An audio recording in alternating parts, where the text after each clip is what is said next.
The reality is, politics are going to play a role in how successful you are in your career. And one of the more challenging things you can do is how you raise concerns in the workplace without being labeled a complainer. In today's video, we're going to explain exactly what you need to do to achieve that. Let's go. So first things first, I've been in recruitment for 15 years, and for the last 8 years, I have been a people manager. So I've been managing teams, and currently I manage a large team. And the reality is, as a person who is in a leadership spot, I do not see everything that is going on. So I do rely on my team to elevate things. But how you elevate things can be quite different. You can elevate it in a way that makes it look like you're being proactive and solution-oriented, or you can do it in a way that makes you seem negative. And we're going to cover exactly how you can do the former. Now, the first thing I want to say is that not actually elevating things that you have knowledge of can hurt your career overall. A lot of people have the perception of, well, I think this is an issue, but if I don't say anything, it won't impact me either way. It won't help me, it won't hurt me, so I'm just going to ignore it. But the reality is, if you have information and you don't share it, that can lead to negative business outcomes. You can miss goals, you can miss objectives, and ultimately it might come to light that you knew about this, you knew there was an issue, but you weren't willing to share it, which might not get you punished per se, but it might, in the eyes of the people who are leading your organization, make it seem like you're not a person who is solution-oriented and not an idea person who is raising their hand and willing to fix things. Another harsh reality is people are often reticent to raise their hand and say, hey, there's an issue here, because what you don't want is you don't want to be labeled a squeaky wheel. You know, it is a huge help when someone points something out and then you're able to fix something that otherwise might not be fixed.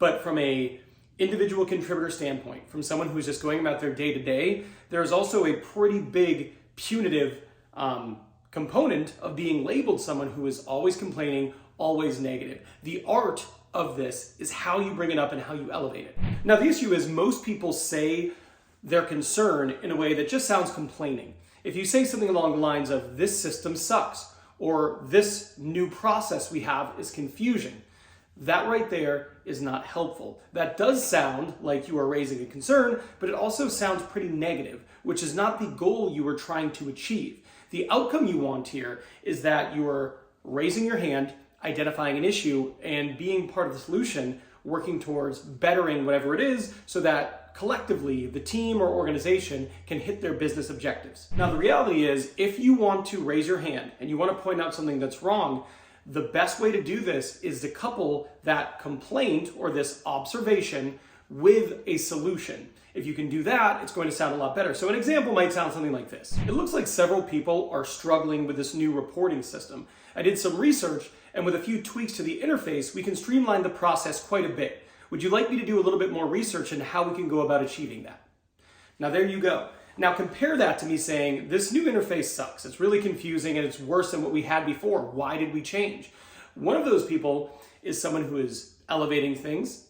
They're doing it in a way that looks proactive and helpful. And the other person seems incredibly negative and someone who is a laggard to adopting new technology. And you don't want to be labeled like that second person, you want to be that first person. Now, besides the second person being really negative, when you look at the first person, what do you observe there? Well, the big difference is they started off with an observation. A lot of people seem to be struggling with this new interface, and they ended with a solution and a suggestion.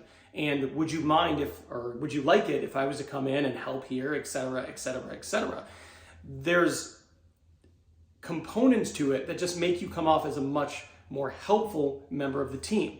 You know, it's like you're sandwiching in the observation that is a negative one. You've got this helpful, it looks like a lot of people are struggling, new interface system, if we made tweaks, etc. It's just much more solution oriented.